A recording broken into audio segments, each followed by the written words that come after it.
আসসালামু আলাইকুম। আমি শাম্মী। আমার এই ব্লগে আপনাদের সবাইকে স্বাগতম। এই যে দেখাচ্ছি, এটা আমাদের ফল বাগান। তো ফল বাগান, এখন তো শীতের সিজন। ফল ছিল অনেক, শেষ হয়ে গেছে। অবশেষে একটি গাছে আছে একটি কমলা। তো কমলাটাই আপনাদের সাথে দেখাবো যে কত সুন্দরভাবে একদম পেকে টকটকা হয়ে আছে। গাছ পাকা কমলা দেখতে কার না ভালো লাগে বলুন।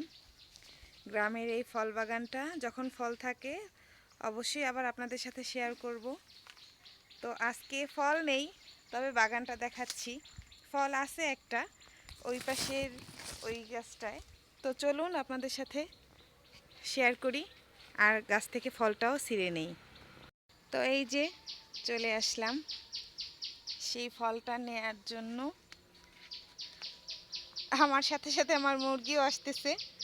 এই যে দেখেন, মাশাল্লাহ, গাছে একদম কত সুন্দরভাবে পেকে আছে ফলটা।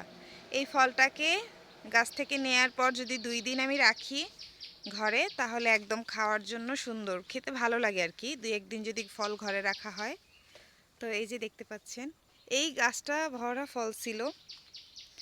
তখন আসলে ভিডিও করা হয়নি, সময় সুযোগও হয়নি। আমার পরিবারে একটার পর একটা বিপদ আসতেইছে, তো আমি সুযোগই পাইনি। এখন দেখি যে না, এখন একটা ফল আছে, তাই ভাবলাম যে আবার আপনাদের সাথে তো একটু ভিডিও করা যাক, আপনাদের সাথে শেয়ার করি। ফল বাগান থেকে পাকা ফল নিজেদের গাছ থেকে সেই ফলটা নেয়ার আসলে মজাটাই আলাদা।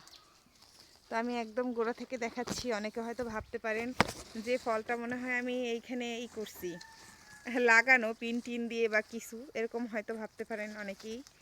তো ভাবার কিছুই নেই, আমি একদম বোটা থেকে দেখাচ্ছি। এই যে দেখতে পাচ্ছেন ফলটা, এই যে একদম বোটা থেকে আমি আপনাদের দেখাচ্ছি। তো দেখতে পাচ্ছেন, অনেকে হয়তো ভাববেন যে না, এটা মনে হয় আমি লাগিয়ে রেখেছি ডালের সাথে। এই যে আমি ছিঁড়ছি, সেটাও আপনাদের সাথে শেয়ার করব এখন। এই যে দেখেন, ছিঁড়ে নিচ্ছি।